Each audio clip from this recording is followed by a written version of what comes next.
자, 안녕하세요. 반갑습니다. 주식경열의 그대에게 이정열입니다. 오늘 4월 11일, 현재 시간은 5시를 지나가고 있습니다. LG전자고요. 코드번호 066570입니다. 자, 시청하시기 전에 구독과 좋아요 부탁드리도록 할게요. 자, LG전자. 지난 이제 4분기쯤에 약속의 1분기 말씀을 드렸었는데, 기억하시는 분이 좀 계실지는 모르겠습니다만, LG전자가 제가 봤을 때, 1분기, 2022년 상반기 탑픽으로 LG전자를 좀 뽑은 적이 있어요. 근데 생각보다 1분기에는 좀 변수들이 여러 가지가 좀 있었다 보니까 1, 2, 3월 달까지는 좀 부진한 모습들, 고점에서 단기 고점에서 조정을 받은 모습들을 보여준 적이 있었는데, 이번 2분기에 들어서자마자 주가가 강한 모습들을 좀 보여주고 있습니다. 원인은 일단은 호실적, 실적 개선들이 좀 기대가 된다. 뭐 간단하게 말씀드리면 특허 수익이 실적을 견인을 했다. 뭐 이런 얘기들이 나오고 있는데, 일시적인 수익이냐, 아니면은 구조 변화를 성공을 시켰던 것들이냐, 이제 안정화를 시킨 것이냐, 그런 부분에서는 논란은 좀 많은 상황들입니다. 일단은 1분기 이 내역들을 한번 좀 살펴보도록 할 텐데, 매출액이 증가가 됐습니다. 증가가 됐는데 영업이익이 대폭 증가가 됐어요. 엄청나게 증가폭이 강했죠. 근데 이게 일회성 반영이냐, 아니면 장기적으로 꾸준히 이렇게 반영을 시키는 것이냐, 이런 그 가능 여부들에 따른 주가 움직임들이 일단은 좀 있을 것으로 예상이 됩니다. 9천억, 5천억, 9천억에서 1조 8천억. 야, 이거 엄청난 수치. 매출액은 조금 소폭 증가됐는데 영업이익이 대폭 증가가 됐죠.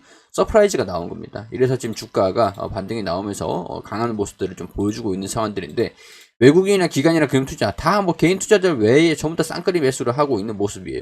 더 갈지를 한번 기대를 좀 해볼 수 있는 상황들이 아닐까 싶은데, 13만원들을 돌파를 하는지 일단은 체크를 할 필요가 있어 보여요. 뭐 주가가 갭이 뜨면서 엄청나게 L전자 시차총액이 엄청나게 큰 종목이 이렇게 강하게 돌파를 했다라는 것들은 당분간 상승 흐름들을 좀 보여줄 수 있을 것 같다라고 볼 수는 있겠지만, 14만원 부근들이 저항 구간이니까 이 13만원 부근에서의 저항 흐름들 어떻게 소화를 거치는지, 조정을 받고 물량 소화를 하고 올라가는지, 이 여부들을 여기 이 부분에서 체크를 좀 하실 필요는 있을 것 같다는 생각이 듭니다.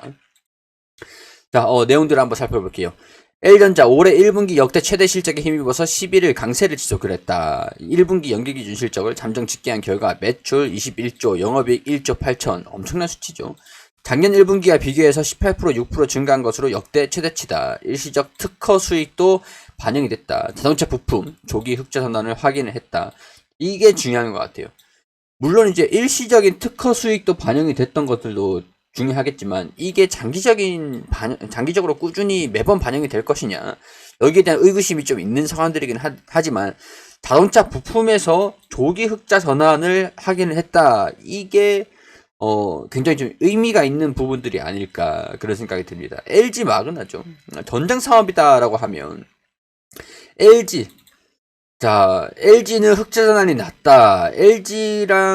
LG전자가 일단은 LG 마그나하고 같이 자동차 부품 쪽의 사업을 영위를 하려고 하는 것들이 있어요. LG전자, LG 디스플레이, LG 이노텍. 디스플레이하고 자동차용 카메라 부품, 이런 전장 계열에서의 흑자가 좀 낮다라고 하는 것들이, 특히 이제 LG 디스플레이의 실적이 좀 어떻게 됐는지 좀 봐야 될 것 같은데, 아직까지 발표가 나온 건 없습니다만, 일단 좀 기대감들이 좀 있을 수는 있을 것 같다는 생각이 듭니다. 일단 LG, 그리고 이노텍 같은 경우도 실적 발표가 아직까지 나오진 않았는데, 연계 실적으로 LG전자가 호실적을 좀 발표를 한 것들을 보면 아무래도 실적이 좀 잘 나왔을 것 같다는 생각이 들어요. 일단 실적에 대한 기대감들이 반영이 되면서 주가가 좀 올라간 것들이 있잖아요. 연결 실적으로 LG전자에 좀 반영이 되는 부분들이 있다 보니까, 뭐 일단은 LG 이노텍이라든 LG전자, 뭐 LG 디스플레이, 이런 쪽으로 전장사업부의 존재감이 앞으로 좀 커질 수 있을 것인가, 이 부분들은 장기적인 부분들이기 때문에 꾸준하게 반영이 될 것으로 기대가 되는 부분들이기 때문에 집중해서 살펴볼 수 있는 필요가 있을 것 같습니다. 자, 이 전자산업 부분들이 특히나 LG 이노텍도 있고 뭐 LG 디스플레이도 있는 상황들이지만, 마그나 하고 있죠.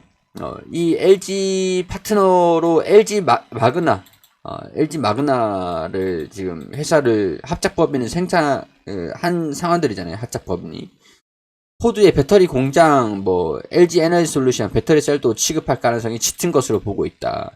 약간 시너지를 낸다라고 할 수 있는 게 LG마그나 이파워 트레인 합작사를 설립을 해가지고 LG전자의 이제 연결 실적으로 흑자가 나서 반영을 하기를 바라봐야 되는 상황들이 되겠죠. 근데 LG 그룹 자체가 디스플레이, 이노텍 그리고 LG 에너지 솔루션까지 있다 보니까 그룹 차원에서의 지원은 충분히 가능한 상황들이니까 여기에 대한 시너지들을 한번 기대를 LG 배터리 셀까지 취급할지 관심이 좀 모아지는 상황들이다. 이렇게 볼 수 있을 것 같습니다. 일단은 특허 수익을 제외하면은 전망치는 좀 비슷했다. 이런 얘기들이 나오고 있는데 1분기 매출은 수치상 매출과 영업이익 목대 최대치다. 유가 상승과 물류 비용 증가, 원자재 가격 상승 등으로 올해 1분기가 좀 어렵지 않겠는가 이런 예상치가 나오고 있었는데 호실적이 나와버리니까 일단은 서프라이즈로 주가에 긍정적으로 좀 반영을 하고 있는 상황들이다라고 정리를 할 수 있을 것 같고, 자동차 부분에서의 기대감들은 앞으로는 계속 반영이 될 수 있을 것 같은데 특허 수익에 대한 부분들은 뭐 일회성인지 아니면 계속 꾸준히 연속성으로 반영이 되는 것들인지 체크를 좀 해보자라고 말씀을 좀 드리면서, 뭐 아직 이 기사를 통해서 알 수 있듯이 LG전자가 구체적인 실적 내역을 아직까지 발표를 하진 않았습니다. 그러니까 근데 여기서 우리가 예측을 할 수 있는 부분들은 그 자동차 쪽이 좀 잘 됐을 것 같다. LG 이노텍이나 디스플레이도 나쁘진 않았을 것 같다. 적자폭이 축소가 됐을 것 같다. 라고 기대를 하고 있는 것들이죠. 아직까지는. 근데 구체적인 실적 내역들이 좀 나와주면 뭐 때문에 정확하게 어떤 산업들이 강세 흐름들을 보여줘서 이렇게 그 호실적을 발표를 했는지를 파악을 할 수가 있을 것 같다. 자, 자동차 전장 산업의 적자도 축소되면서 힘을 보탠 것으로 분석이 된다. 아직까지 LG전자가 구체적인 실적을 발표를 하진 않았죠. 지난해 연간 9,330억 원 적자를 구력하면서 전체 실적의 발표를 잡았었는데 1분기 LG전자의 전자산업 부분들이 영업 손실이 200억에서 400억을 그친 것으로 예상을 했다. 적자가 좀 축소가 예상을 했다라고 하니까 적자 축소가 됐던 것들이 이제 흑자 전환으로 좀 되지 않겠는가. 그렇게 좀 보수적으로 봤을 때는 적자가 좀 유지는 되고 있을 건데 적자폭이 축소가 됐을 것이다 라고 추정을 하는 것들이고, 좀 뭐랄까 좀 긍정적으로 낙관적으로 보자라고 하면은 전장산업에 흑자가 남는가 보다 라고 보고 있는 상황들이 되겠죠. 자, 일단 인플레이션 방어력을 입증이 된 것들, 그리고 자동차 부품의 조기 흑자 전환을 확인을 했다, 이런 내용들이 좀 나와주고 있는데 일단은 구체적인 실적 내역들, 수익 내역들을 한번 좀 봐야 될 것 같아요. 가전과 TV 수요 약세, 원자재 가격 상승들로 전 세계 동종 업체들의 수익성 대비 멀티플이 낮아져 있다. 그러니까 주가가 이 기업의 실적 대비 낮아져 있기 때문에 일시적으로 이런 것들이 반영을 하고 있는 상황들. 구조대가 와가지고 구조대 오나요? 깜짝 실적 이끈 특허 수익에 엇갈린 시각들. 자, 특허 수익의 정체는 성공적인 특허 자산 사업화가 성공이냐, 이 특허 자산에 대한 사업화가 성공이 된 것이냐, 아니면 일회성 수익일 뿐이냐, 이런 것들 계속 이제 엇갈리고 있는 시각들이 있으니까 이런 것들은 추후에 실적에 대한 내역들 확인이 되면 좀 구체적인 내용들이 좀 밝혀질 것이다. 이렇게까지는 지금은 이렇게까지 정리를 좀 할 수 있을 것 같습니다.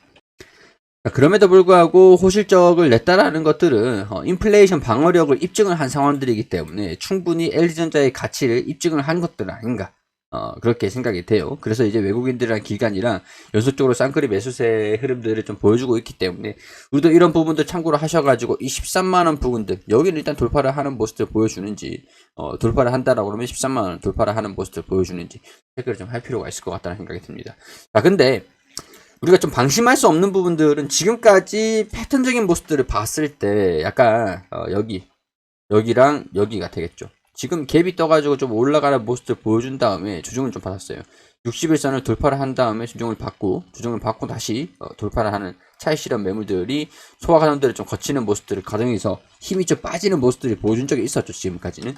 그러니까 여기서도 그렇고 조정을 받고 돌파를 하는 모습들을 보여줬을 때, 강세 흐름들을 보여줬을 때 추세 살짝 꺾이는 모습들을 보여주면 이 종가 이 절반 부분들, 절반 이탈하는 모습들을 보여주면은 차익 실현 흐름들이 같이 나오기도 하더라. 근데 물론 이제 이거는 12월 연말부터 1월까지 조금 우려감들이, 뭐랄까, 금리에 대한 우려감들이, 시장에 대한 우려감들이 충분히 반영을 하고 있었던 그 시기이긴 했습니다.